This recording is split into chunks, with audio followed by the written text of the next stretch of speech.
Hey everyone. We are so close to hitting 1,000 subscribers. Please smash that subscribe button and help our unveiled family reach our goal. Thanks to everyone who has already subscribed. We love you. Now to the video.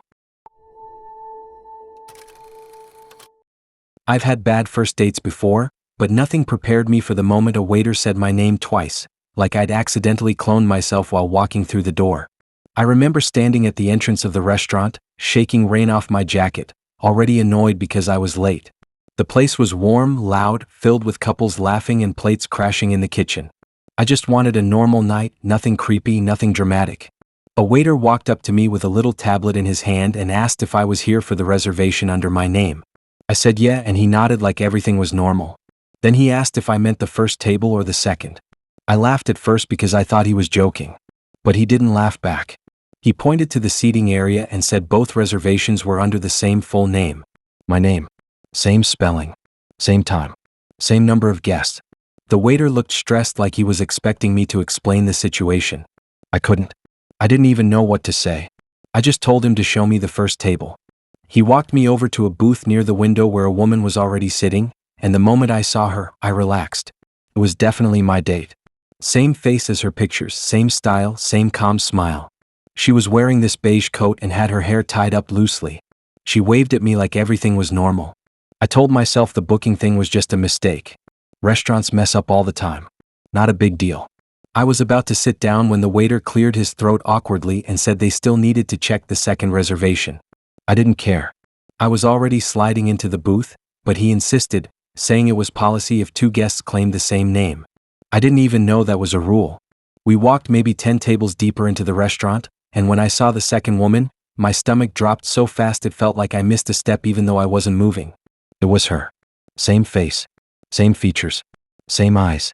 But everything else was different. Her hair was cut short, like a fresh bob that looked sharp around her jaw. She was wearing a black leather jacket instead of a beige coat. Her makeup was heavier, darker, like she wanted to look intense on purpose. And instead of smiling, she just stared at me with this serious expression like she'd been waiting to confront me. I thought maybe I recognized her wrongly. Maybe I was losing it. Maybe she was just someone who looked similar. But no, it wasn't similar. It was identical. Her face was the exact same as the woman sitting at the first table. She stood up slowly when she saw me and said I was late. Her voice matched the one I'd read messages from all week. Same tone. Same pace. Same little emphasis she put on certain words. I just froze because none of it made sense. I felt like the room went quieter even though the restaurant was still loud.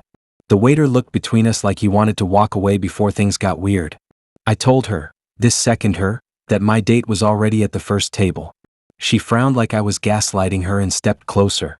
She said she'd been sitting here for 20 minutes waiting for me. She said she booked this table earlier in the week. That's when I realized the real problem. Both women thought they were the real date. I walked back toward the first table with the waiter trailing behind me, and the second woman followed. When we reached the booth, the first woman stood up too, looking confused but also defensive. Like she already didn't trust the other version of herself. Seeing them facing each other was the most unsettling thing I've ever witnessed. It didn't look like twins. It didn't look like two people dressed alike. It looked like a perfect copy split into different versions of who she could have been. Same eyes. Same smile line. Same height. But different choices. The first woman asked who the other one was. The second woman asked why she was stealing her identity. Both of them turned to me waiting for confirmation. Waiting for me to decide which one was the real date. I didn't know. I genuinely didn't know. They both insisted they were the one I'd been messaging. Both said they recognized my pictures. Both used my full name without hesitation. Both knew details from our chats, things I hadn't mentioned to anyone else. Personal details. Specific phrases. That freaked me out more than anything. If one of them was fake, how did she know everything? I pulled out my phone and opened the chat from the app. I told them to message me right then. Both of them pulled out their phones. Both pressed something at the same time. Only one notification appeared. But my relief lasted less than a second because the real message came through from the app itself. It said the person I'd been talking to had just deleted their account entirely. Meaning neither of them texted me. Meaning neither of them used the app to contact me. Meaning both stood there pretending. I felt dizzy. The waiter backed away so fast he nearly bumped into a table. I wanted to leave immediately, but both women grabbed my arm at the same time. Their hands were the same size. Same grip. Same pressure. The first one said the second was dangerous. The second said the first was lying. Their voices overlapped, both saying things so fast I couldn't process anything. The entire restaurant was staring. People whispered. A kid dropped a fork. I pulled my arm away and practically stumbled back. I didn't care who was real. I just wanted out. I said I was leaving and didn't care if either of them followed. They both tried to talk over each other, stepping closer in perfect mirrored timing. The way their bodies moved freaked me out more than anything. They didn't move like two strangers. They moved like one person split into two directions. I bolted out the door without looking back. Outside, the cold air hit me hard. I walked fast down the street, checking behind me constantly. For a second I saw one of them exit the restaurant, then the other. They stood side by side at the doorway, identical silhouettes under the street lights, both looking in different directions like they were searching for me. I turned a corner and didn't stop walking until I reached a bus stop far away. I kept expecting one of them to sit next to me. Or worse, both. I checked the app again later that night. The entire chat history was gone. No matches. No trace. No proof either of them ever existed.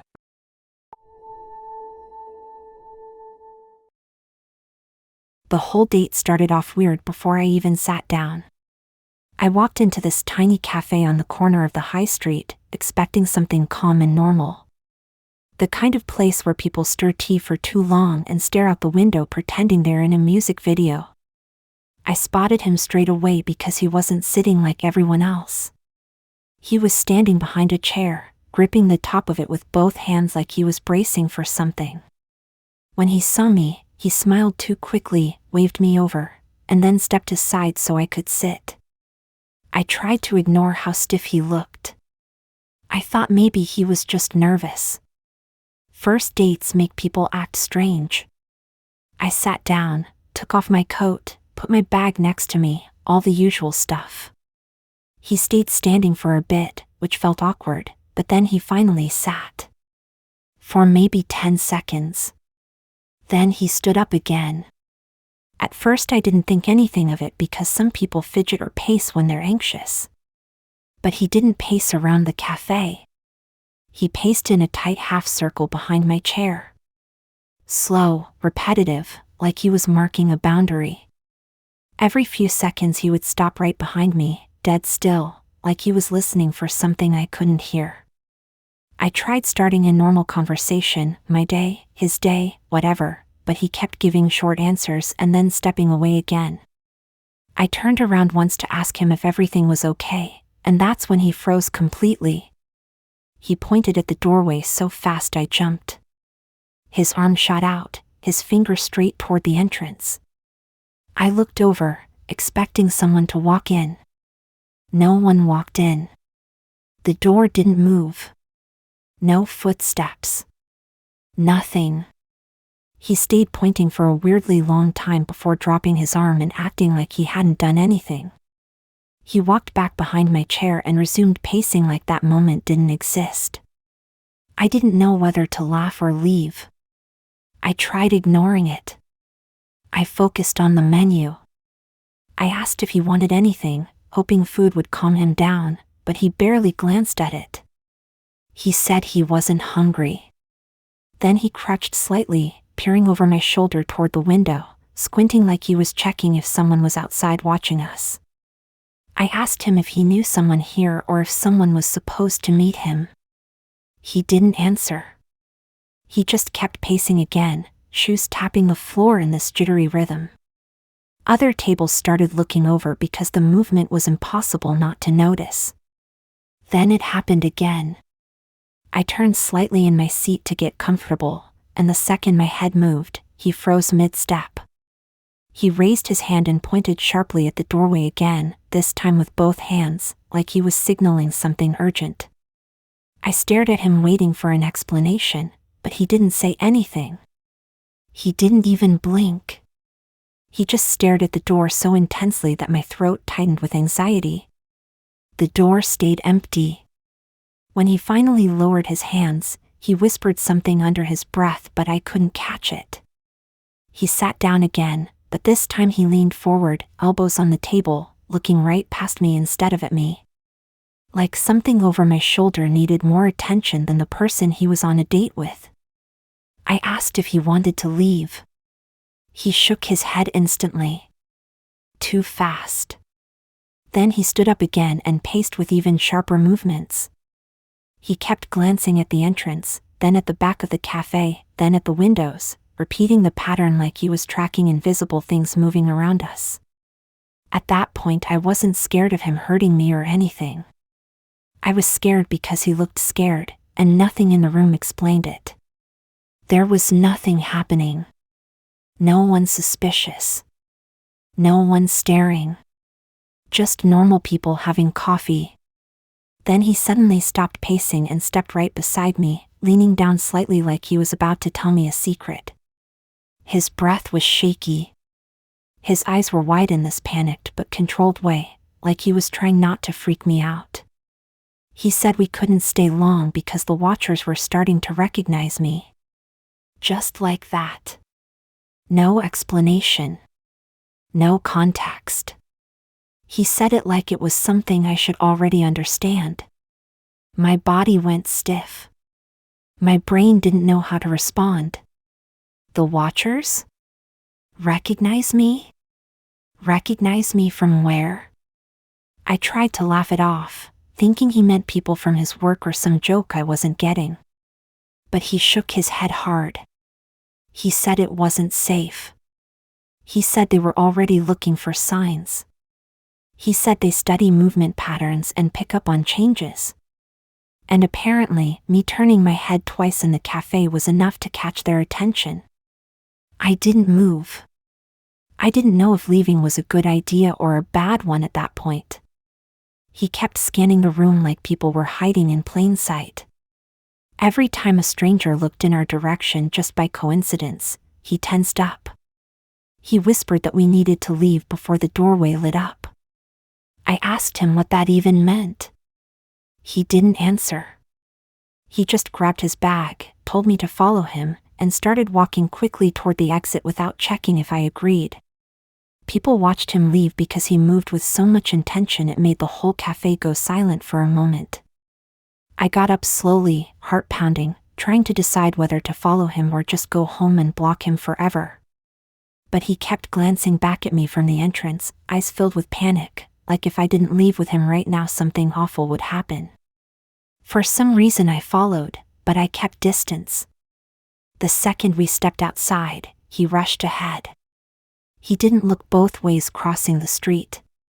He didn't care about traffic or people. He just kept saying under his breath that we were already too late. He stared at every person passing by like he was checking their faces for signs of recognition. Then he stopped in the middle of the pavement, turned to me, and said with full certainty that I needed to disappear for a few days. That the watchers had already memorized my profile. That they had methods for tracking people who made the wrong movements. That by meeting him today, I had put myself on their radar. I didn't stay to hear the rest. I walked away fast, crossed another street, and didn't look back. He didn't shout after me. He didn't chase me. He just watched me walk away with this defeated expression, like he already knew this was how the date was going to end. When I finally got home, I checked the cafe's doorway on Street View, just to reassure myself nothing weird was there. Nothing special showed up. Just a normal door. But now every time I walk past someone pacing behind me or someone staring too long at an entrance, I catch myself wondering if he really believed what he said. Or worse, if someone else believed it too.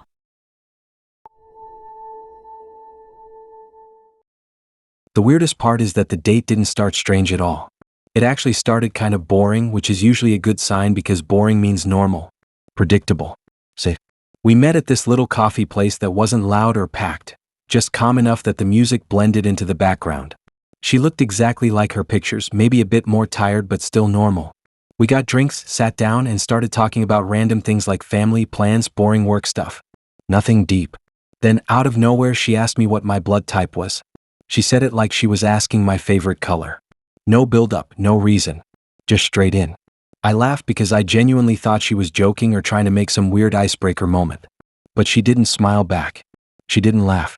She looked at me the same way someone looks when they ask if you forgot your keys. like it was a serious question. I told her I didn't know, and her face dropped in this disappointed way. Not annoyed, not confused, just like she expected me to say it instantly. She asked if I could guess. I said no. She kept staring for a second like she was waiting for me to magically remember something I'd never known in my life. The moment felt uncomfortable, but she switched topics so fast that I let it go. I made myself believe she was just awkward. We finished our drinks and decided to walk through the city center. The night was pretty calm, streetlights flickering on, people going home from work, nothing unusual. She held her bag tight to her side the whole time. At first I didn't pay attention, but the more we walked, the more it looked like she was protecting something inside it. Whenever people got too close, she turned her body slightly like she didn't want anyone brushing against it. We sat on a bench near the river after walking for a while. She kept asking questions about health stuff. Not normal health questions, but weirdly specific ones. Like if I ever fainted before. If I'd ever had surgery. If I bruised easily. She wasn't saying it in a medical way either. It felt like she was collecting answers for something very personal. She kept nodding slowly, absorbing everything I said like she was building a profile. At that point I started getting uncomfortable. I tried to change the topic, but she had this habit of circling everything back to the body. Skin, veins, even heart rate. She asked if I ever check mine. I told her no. She said she does it all the time. She said she finds it interesting how everyone's body works differently. It wasn't creepy in her tone, but the way she said it made me feel like she wasn't talking generally. She was talking about mine specifically. When she went to the bathroom inside a nearby cafe, she left her bag on the bench. I swear I wasn't planning to go through it. I was just going to move it so it didn't fall. But the second I lifted it, something metallic inside clinked. More than one item. More than just keys or a makeup case. The bag was heavier than it looked, like something solid was inside. I sat there for a moment debating if I should check. Curiosity got the best of me and I opened it just enough to peek. Right on top was a roll of medical tape. Under it was a folded cloth. Beneath that, metal tools. Actual medical tools. Not the kind people carry around unless they're doctors or something. There was a small clamp, a sealed pack of needles, a pair of scissors that looked too sharp to be normal ones. At the bottom was a small padded case with elastic straps inside it. And a vial. A glass vial with a white label. And my name written neatly on it. Not my username. Not a nickname. My full name. She spelled it perfectly. The vial was empty, but it didn't matter. The fact it existed was already too much. I froze so hard that I didn't even hear her come back until she sat down beside me. I dropped the bag shut instantly, hoping she didn't notice anything. She smiled at me, but it wasn't a friendly smile. It felt like she already knew I'd looked. She asked if everything was okay. I lied and said yes. She scooted a little closer, her bag pressed against her leg. She said something about liking to be prepared. She said it calmly, like she wasn't carrying a whole mini medical kit labeled with my name. I asked what she meant by prepared and she just shrugged. We kept walking, but I didn't even hear half of what she was saying. My brain was spinning so fast I felt lightheaded. The vial kept flashing through my mind. My name. On something meant to hold blood. I told her I needed to go home early because I had work in the morning. She didn't argue. She said she understood. But the way she looked at me when she said it made my skin crawl, like she was surprised I wanted to leave before she was done. As I walked away, I heard her bag clink again, the same metallic sound. She was walking slowly behind me in the same direction until I deliberately crossed the street. She didn't follow after that. She just stood there watching me walk off. When I got home, I locked the door immediately. I paced around my room replaying the whole date, trying to figure out how she even knew my name well enough to write it so perfectly. I checked the app. My last name wasn't listed anywhere. I checked my socials. I had changed my full name ages ago. There wasn't anywhere she should have found it unless she went digging too deep. 2 hours later, I checked her profile again out of paranoia. It was gone. Deleted completely. The vial with my name was probably still in her bag. I swear the only reason I even agreed to go to his place was because the date felt way too normal at first. We met at this quiet little food market, walked around, talked about work, talked about boring stuff that didn't mean anything. Nothing weird. Nothing controlling. Just a regular guy who seemed a bit shy but easy to talk to. When he said he cooked better than any place around and asked if I wanted homemade food, it didn't feel creepy at that moment. It honestly sounded kind of sweet. And I told myself if anything felt off, I'd just pretend I had to go. His flat wasn't far. We walked there in like 10 minutes. The street was quiet, and the building looked normal enough. Not run down, not fancy, just one of those places where everyone keeps their head down and minds their business. When he unlocked the door, he said something about wanting the lighting to feel calm. I thought he meant candles or something. But when we stepped inside, it was pitch black except for one tiny lamp glowing in the far corner of the living room. Not bright enough to see anything properly. Just this little warm circle of light on the floor. The rest of the place was drowned in darkness, like the walls swallowed everything. I tried to laugh it off, but honestly, it threw me off straight away. It didn't feel romantic or relaxed. It felt like walking into a room after a power cut. The lamp hummed slightly, and the rest of the flat felt too quiet. No TV noise, no background sound, nothing. He told me to sit while he finished plating the food. I sat at this small table near the lamp because it was the only part of the room I could see. The table had 2 bowls on it, and his chair was positioned so it faced the darkness instead of me. I remember thinking that was weird. Most people sit across from you on a date, not with their back half turned like they're waiting for someone else. He came back with the food, sat down in that same position facing into the shadows, and started eating immediately. No lights, no small talk, just him eating slowly while staring straight ahead at nothing. I could barely see his face from where I sat. Just the side of it glowing in the lamp's weak ring of light. The entire time, I kept glancing around the room trying to adjust my eyes. The darkness felt thick, like it hid things instead of just being there. The only sound was his fork tapping the bowl and the hum of the lamp. I kept telling myself not to overreact because maybe he was just someone who liked dim lighting. But the more I sat there, the more it felt wrong. Like the darkness wasn't empty. I tried starting conversations to break the tension, but he either gave short answers or none at all. His whole focus stayed on the dark corner behind my right shoulder. Not the food, not me, just the darkness. Every now and then he would pause like he was listening to something I couldn't hear. At one point, I dropped a piece of cutlery on purpose just to hear some normal sound in the room. The clang echoed way louder than it should have. He didn't even flinch. He just kept staring ahead, chewing slow and steady like nothing outside his little bubble existed. I told him the room was too dark for me to see properly. He didn't respond. He didn't even turn around. That was the moment I started feeling scared for real, because it wasn't just a weird preference anymore. It felt like he didn't want me to see something. Or someone. I shifted my chair a bit so I could look into the dark better. The lamp lit maybe 1 meter around us, and everything past that looked like an empty void. But I kept feeling like something was there, low to the ground. Watching us. I asked him why he wouldn't turn on the main light. He said it ruins the atmosphere. Simple as that. Like the atmosphere was something fragile that would break if I touched a switch. I couldn't eat anymore.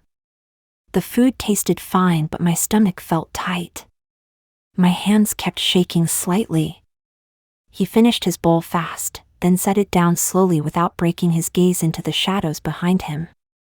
The longer he watched that corner, the worse I felt. Like I was the only one pretending this was normal. Finally, I stood up and said I needed more light. I didn't even wait for his answer. I walked toward the overhead light switch near the kitchen doorway. He didn't stop me. He didn't move at all. He just sat there facing the darkness like he was waiting to see what I would do. I reached the switch and flicked it on. For a second nothing happened. Then the entire room lit up in harsh yellow. And that's when I saw it. Someone was crouched in the corner behind him. Not sitting. Not standing. Crouched. Low to the floor. Arms wrapped tightly around their legs. Their face half hidden behind their knees. Their clothes looked dirty, like they'd been worn for days. Their hair hung forward in clumps. They didn't move when the light hit them. They didn't blink. They didn't react. They just stared at me with wide glassy eyes like I had interrupted something I wasn't supposed to see. My heart hit so hard I felt dizzy. I backed up instantly, but my foot hit the edge of the table and the lamp almost fell. He didn't turn around. He didn't even look surprised.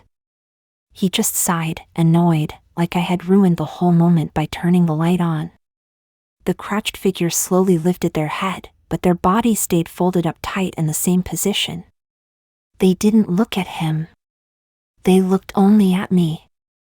Like they'd been waiting for me to notice. He finally spoke then. Calmly. Too calmly. He said I wasn't supposed to break the atmosphere. That the light wasn't meant to be on until later. That I'd messed up the timing. I didn't answer him. I grabbed my bag without taking my eyes off the crouched person and backed toward the door. The whole time, the person's stare didn't follow him. It followed me.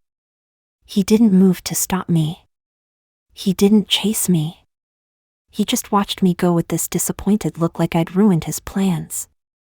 I left the flat, practically stumbled down the stairs, and didn't stop walking until I reached the main road. When I looked back, the flat window was dark again. Only the lamp glowing faintly behind the curtains. I don't know who that person was. I don't know if they live with him or if they were forced to be there or if something else was going on. I just know they weren't reacting like a normal person. They didn't look confused or scared or shy. They looked used to sitting in the dark.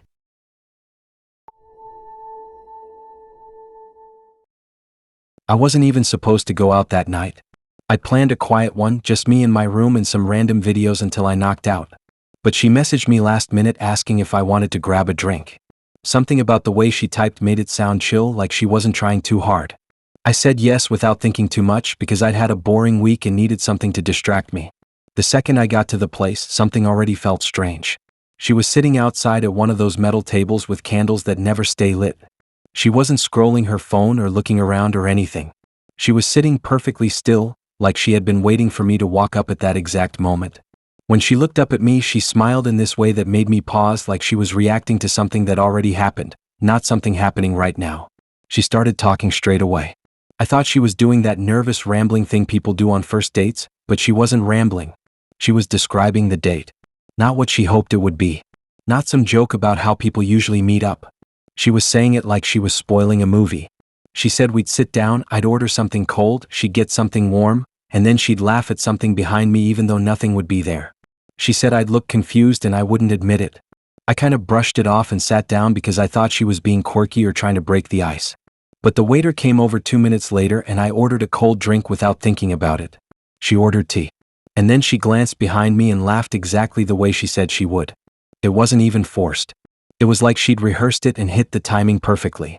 I told myself it was all coincidence. People guess stuff like that all the time, right? Drinks, moods, little habits. It wasn't that deep. I tried to talk about normal things, but she kept steering everything back to what she said was going to happen next. She told me my phone would vibrate in about 10 seconds. I didn't believe her obviously, so I just sat there waiting to prove her wrong. And then my group chat started blowing up and my phone buzzed exactly at the time she said. I swear my whole body went tight. But I still played it off because I didn't want to look scared of some girl predicting stuff. Anyone could get lucky twice. Anyone. Then she said in a few minutes a couple would walk past us arguing about money. I told her she was guessing too much. I purposely dragged the conversation somewhere random, talking about work, the gym, anything to change the mood. While I was talking, a couple walked by, not even 2 meters from our table, arguing loud enough for the whole street to hear. Something about who owed who $40. They didn't even look at us. They just kept arguing as they walked off. She looked at me like she'd already lived that moment before. I told her I wanted to switch things up, just to break whatever weird script she thought she had going. I said let's walk instead of staying here since she predicted we'd sit for a long time. I stood up to make it clear I wasn't joking. She stood up too, calm, like she already knew that's where things were going. We started walking down the riverside path. She began explaining what was about to happen next as if she was giving directions. She said I'd step on a loose stone, twist slightly, and pretend it didn't hurt. I literally stopped walking and looked at her. She smiled like she was waiting for me to continue. I walked again, slower this time, watching the ground. There were stones everywhere. I tried to avoid all of them. I watched every step. But when we reached a patch where the pavement cracked, my foot landed on this raised edge and bent sideways a little. Not enough to fall, but enough to sting. I tried not to react, but she was already looking at me, expecting it. She kept describing things with this weird calmness. She said I'd get slightly ahead of her when we reached the lamppost. I did. She said the wind would pick up right as we walked under the tree. It did. She said a cyclist would ring their bell behind us, and a second later the sound echoed down the path. I tried to distract her, asking about her job, her family, anything that would move this away from whatever freaky prediction game she was playing.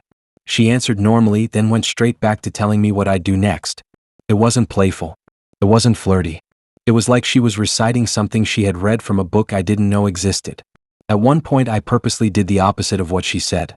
She said I'd look up at the sky soon, so I looked at the ground. She said I'd slow down, so I sped up. She said I'd run my hand through my hair, so I shoved my hands in my pockets. And for a minute I thought I finally broke it. Then someone walking ahead tripped and grabbed my shoulder, making me look up. A bird flew overhead. A loud group came from behind us, which made me slow down. The wind blew my hair in my face, so I pushed it back. Everything she predicted happened, just not in the way I expected. It twisted around my choices and still hit the outcome. That's when I realized she wasn't guessing. She wasn't hoping things would line up. She was certain. We ended up near a bench by the water. She sat down and patted the spot next to her like she already knew I'd sit. And I hate that she was right, because I did sit, but only because my legs felt weak and my brain was spinning. She didn't look smug about any of it. She didn't even act like she was showing off. She just watched the river like the night was playing out the way it always had. Then she said the one thing that actually made me feel cold inside. She said the date would go fine, but I wouldn't make it home before midnight. She said it so casually, like she was talking about the weather or traffic. I checked the time instantly. It wasn't even 10 yet. I told myself I'd go home right then and prove her wrong. She watched me stand up like she was watching a replay. I didn't say bye. I didn't look back. I just walked fast toward the main road. When I got there, the bus had just pulled off. The next one was 20 minutes away. I ordered a taxi instead. It canceled twice. Then the rain started. Not heavy, but enough to slow everything. My phone battery was dying. The traffic was insane because a road was blocked. Everything kept delaying me for reasons I couldn't control. When I finally got home, I checked the time on my screen as I put the key in the door. 11:59. She was right again.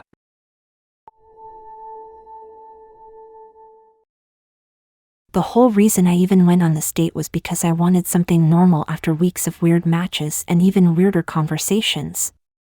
He seemed calm online, kind of boring even, which honestly felt safe at that point. His messages were short, nothing intense, nothing clingy, nothing that made my stomach twist.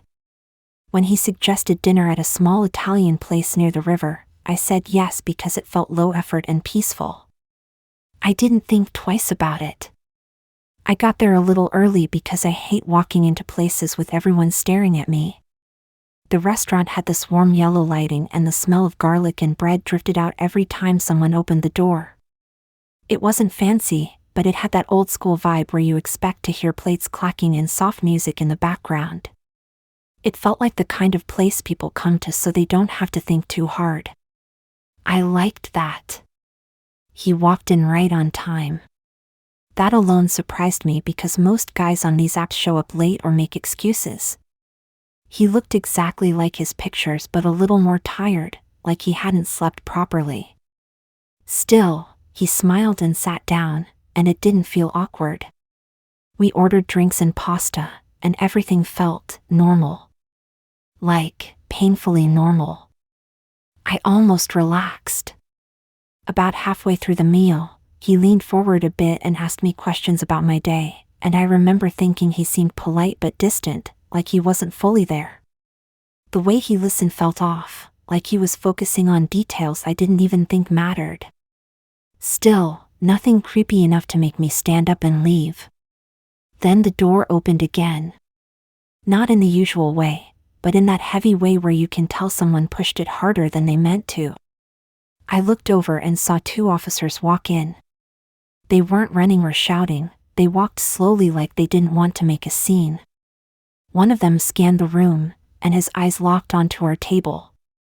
I honestly thought maybe they were here to grab food or ask about parking or something. My chest only started tightening when they walked straight toward us without hesitating. People turned their heads. Even the staff stopped. The whole room kind of paused with us at the center of it. They stopped right beside him, and one of them asked if they could have a moment to talk. They mentioned something about last night and needing some questions cleared up. Everything inside me froze. My fork was still in my hand. I didn't even blink. And he didn't act surprised. Not even slightly. He just straightened up like this was a conversation he had been expecting. Before I could even process what was happening, he said he couldn't have done anything because he was with me. He said it in this calm, steady tone, like it was a fact. Like he wasn't dropping the most insane lie I'd ever heard in my life. I literally felt my stomach flip because I had only just met him an hour ago. I didn't even know his middle name. I didn't know where he lived. I didn't even know his job. And he was using me as his alibi like we were long-term partners who spent every night together. Both officers turned to look at me at the same time. I didn't say anything. I couldn't. All I could think was what happened last night. What were they asking about? Why was he a suspect? Why did he think dragging me into it was going to work? He didn't even look nervous. He looked confident. Like he already expected me to back him up. As if this whole date was planned so he could say exactly what he just said. The officers asked me if that was true, and my brain kind of blurred for a second. I could feel everyone in the restaurant staring. I didn't want to lie. I didn't want to get pulled into whatever this was. But I also didn't want to provoke him because he looked too calm. Too controlled. Like someone who had rehearsed this moment. I said we had just met. Nothing more. Just those words. Not covering for him. Not explaining anything. Just the truth. One of the officers asked him again if he was sure he wanted to stick with what he said. He insisted he was with me yesterday evening and even mentioned a place we supposedly went to. A place I hadn't been in months. He described it in detail too, down to the street layout. It was like he had planned this entire story around someone he hadn't actually met until today. It made my hands shake under the table. At that point, the officers asked him to step outside with them. He didn't fight. He didn't look scared. He glanced at me with this expression that made my skin crawl, like he was annoyed I hadn't played along but still patient about it. Like this wasn't over. He stood up slowly, adjusted his jacket, and went with them. No fuss. No panic. Just walked out into the night like he already knew what was waiting for him. The door closed behind them, and the restaurant went silent again before people slowly returned to their food. I couldn't move. The waiter came over and whispered if I wanted the bill or if everything was okay. I just nodded because I didn't trust my voice. My heart was thumping so hard I thought people could see it. When I stepped outside, the police car was still parked at the curb. They had him leaning against the side while they talked. One of the officers looked at me, then back at him. I didn't stop. I didn't want to hear anything.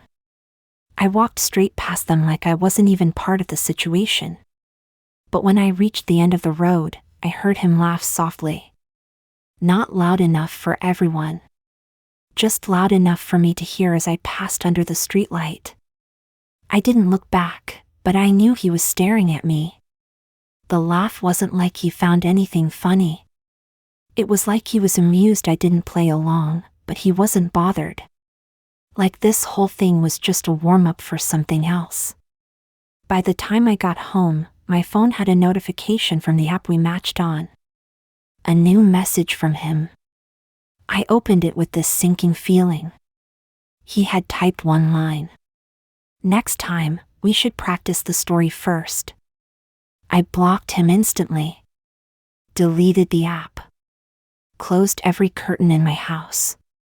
But the worst part isn't that he tried to use me as an alibi. The worst part is how calm he was when he said it. Like he had been waiting to try that line on someone, and I just happened to be the one who showed up.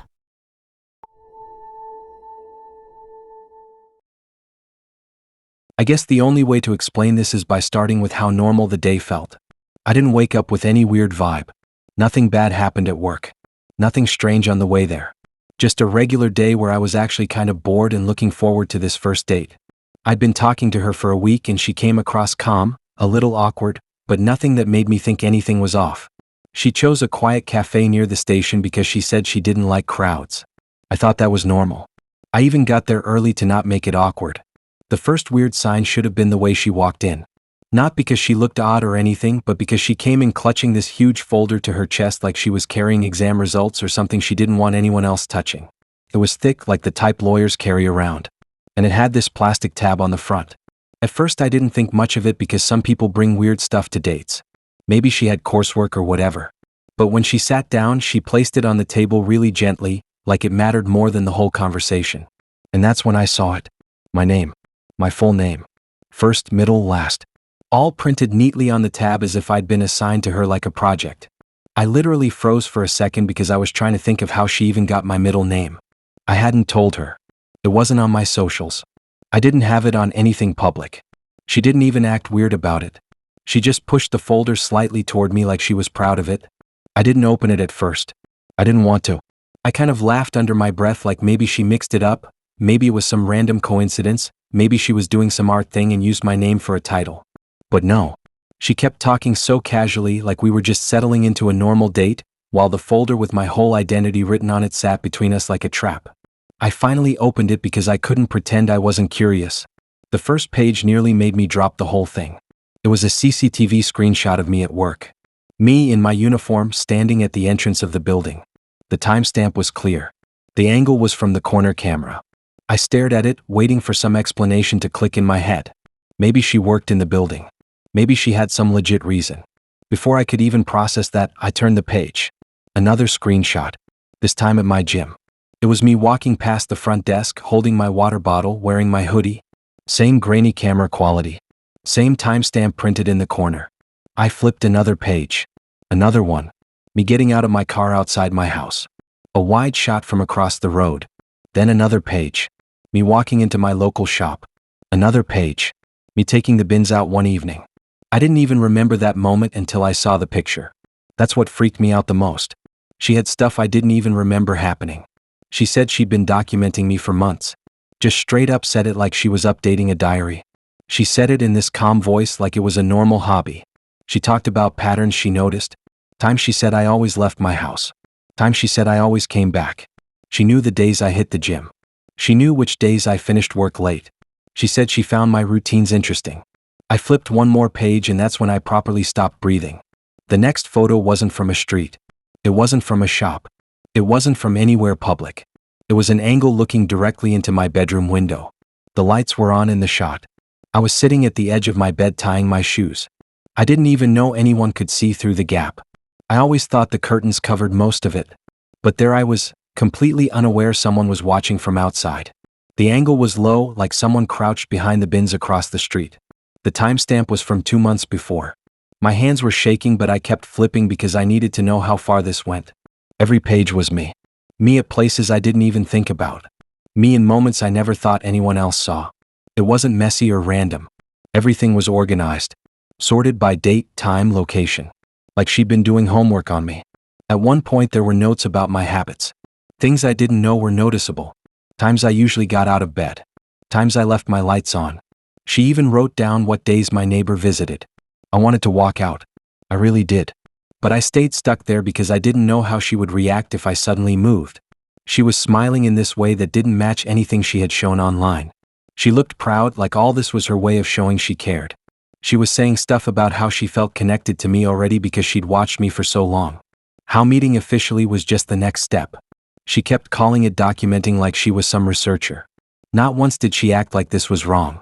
I closed the folder slowly because I couldn't look at another page. I felt exposed in a way I'd never felt before. Every moment of my normal life wasn't normal anymore.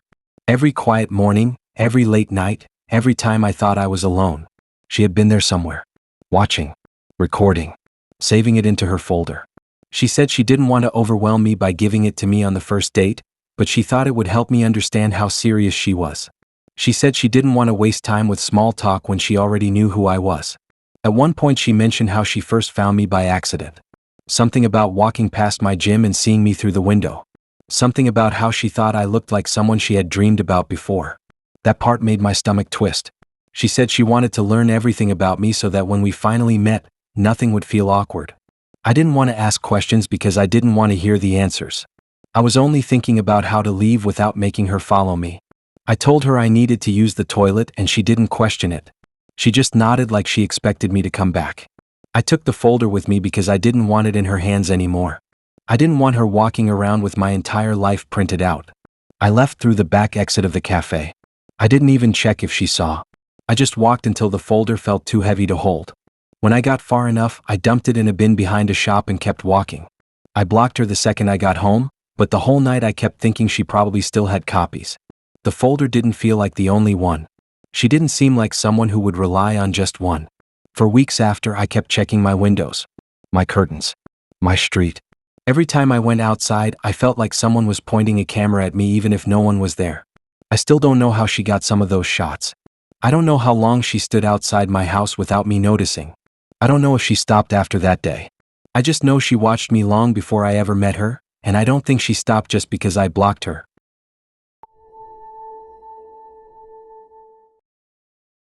I still don't know why I even agreed to a cinema date on a random Thursday night, but the way he spoke online made it seem chill. Nothing deep, nothing weird. Just a film and some snacks. I'd had a long week and honestly just wanted something simple. That's why the whole thing still feels so messed up now, because the first moment I stepped into that place, nothing about it felt simple at all. The intro to this whole thing actually started before I even got inside the cinema. I remember standing outside, looking at my reflection in the glass doors and thinking I looked tired. Not ugly or anything, just drained. I was trying to hype myself up so I didn't walk in there already annoyed. He had told me he booked us seats so we wouldn't have stress finding good ones, which sounded sweet at first. But he kept saying he wanted it to be perfect. He messaged me while I was still walking there and said he was already inside saving the spot. I didn't think anything of it, I just thought he was being extra. When I stepped through the entrance, the lobby was weirdly quiet. There were people around, but everyone was either leaving or standing near the arcade machines. The staff didn't even look up when I passed them. I headed straight to screen 5 because that's where he said he'd be waiting. I wasn't nervous or anything, just hoping the film wasn't some long boring thing. The moment I pushed the door open into the screen room, I stopped. It was dead silent. Not a single person. It looked like it was closed, except the screen was glowing faintly with that pre-show still image they always use. And the lights were dim but not totally off. At first I thought I got the wrong room, because why would he book a whole screen just for us? Then I noticed something on the chairs. Every seat had a sheet of paper taped onto the headrest. The closest one to me had a face on it. I stepped closer, squinting because I thought my eyes were playing tricks on me. But no, it was my face. My actual photo. The one from my profile. My hair in that messy bun. The same hoodie. And the expression. Just my normal face but printed, slightly stretched because the paper wasn't taped flat. I felt this cold drop in my stomach but I kept staring at it. I looked around again and realized it wasn't just one or two. It was every single seat. Rows and rows of my face staring back at me. Some were printed darker, some lighter, some slightly crooked, but they were all me. I remember thinking it looked like some weird student film project, like someone was trying to make a point about identity or something. Except it wasn't that. It was him. He was sitting in the middle row, dead center. Not hiding, not standing up or walking over. Just sitting there staring at the screen like nothing was wrong. And the only reason I even noticed him was because he wasn't my face. Everything else was me, just him in the middle like he was in a sea of me copies.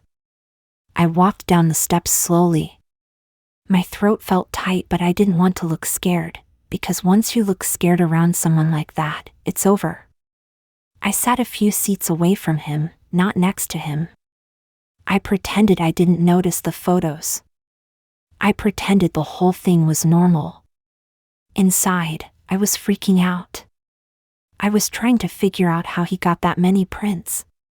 Why the staff didn't stop him. How long he was even in here taping them up. None of it made sense. He finally turned his head and looked at me. I already knew something was off before he even opened his mouth. It was the way his eyes looked too bright. Too excited. He told me he wanted the room to feel familiar for me. Like I wouldn't feel alone. He said it like he was proud. Like this was something thoughtful and sweet. I didn't even react. I didn't want to encourage anything. I kept looking straight at the screen, but I could feel the faces behind me, beside me, all staring in that blank printed way. I tried to text my friend under my jacket, but there was no signal inside the screen room, which made everything 100 times worse because I couldn't even pretend someone was calling me. He leaned over slightly and said he had spent the whole morning preparing the room. That he wanted this to be special because he felt a connection already and didn't want to waste it on a normal date. I wanted to stand up right then, but my legs didn't move. I just kept nodding because I didn't want him to notice how tense I was. He kept talking about how he read my messages over and over until he felt like he knew me in real life already. He talked like we'd been speaking for months when it had literally been 2 days. At some point the advert started and the sound filled the room, but it didn't help. The noise just made everything feel smaller. He kept shifting in his seat, leaning closer, like he was waiting for some reaction, like he wanted to see my face in real time matching all the other printed ones. I just stared at the screen pretending to watch, but the whole time I was studying the exit signs, the distance to the door, the steps I'd need to take. He whispered something about how he hoped one day the real version of me would want to live with him. He said it casually, like he was mentioning the weather. I honestly felt sick. That's when I decided I had to get out no matter what. When the screen went dark for a second before the movie actually started, I used that moment to stand up. I didn't say anything. I didn't even look at him. I just walked toward the aisle like I needed the toilet. I kept expecting him to pull my arm or stand up or follow. But he didn't. He stayed sitting, but his head turned to watch me go, and that alone nearly made me run. As soon as I pushed through the doors, I walked fast past the lobby without stopping. I didn't look at the staff. I didn't get popcorn. I didn't breathe until I was out on the street. When my phone signal came back, I had 3 messages from him already. Long ones. Talking about how I left too early. How he thought I would appreciate what he did. How he had other ideas planned for next time. There wasn't going to be a next time. I blocked him before I even got home, but the image of all those seats with my face taped onto them stayed in my head for days. I kept imagining him sitting there alone after I left, surrounded by hundreds of versions of me, like that was his perfect idea of company. That's the part that still creeps me out the most. He didn't chase after me. He didn't call the cinema. He didn't try to find me outside. He just stayed in that room with all those printed faces like that was enough for him.